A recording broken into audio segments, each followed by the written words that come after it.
dözen milletem.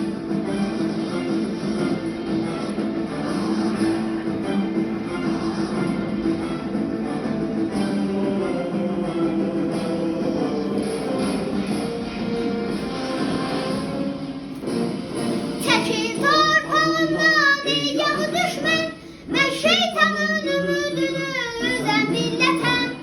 Dünyanı üstüme kaldırdın yeter, dünyanın derdine dözen milletem. Çekil torpağımdan ey yağı düşman, ben şeytanın ümidini üzen milletem. Dünyanı üstüme kaldırdın yeter, dünyanın derdine dözen milletem. Bu dünyanın derdine dözen milletem.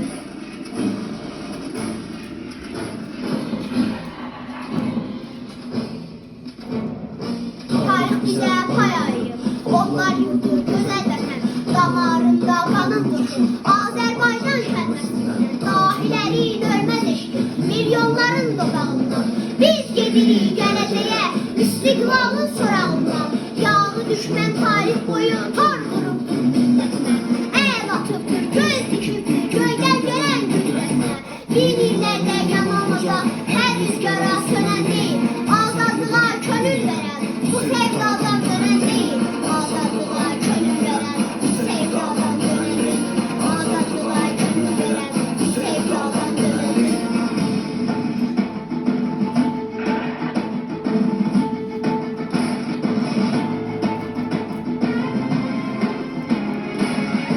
Babaların digid ruhu dirildi, ömür bize vətən bütün verildi. Qisas deyir Türk yaddaşı şanımız, qurban geçsək halal olsun qanımız. O qansızdan özümüzü almasak, vətən bizi oğul deyib ölməsin. Dur qardaşım, silahımız qeyrətdir, cənnət yurda iblis əli dəyməsin. Çəkil torpağımdan ey yağı düşmən, mən şeytanın ümidini üzən millətəm. Dünyanı üstümə qaldırdın yeter, dünyanın dərdinə dözən millətəm. Çəkil torpağımdan ey yağı düşmən, mən şeytanın ümidini üzən millətəm.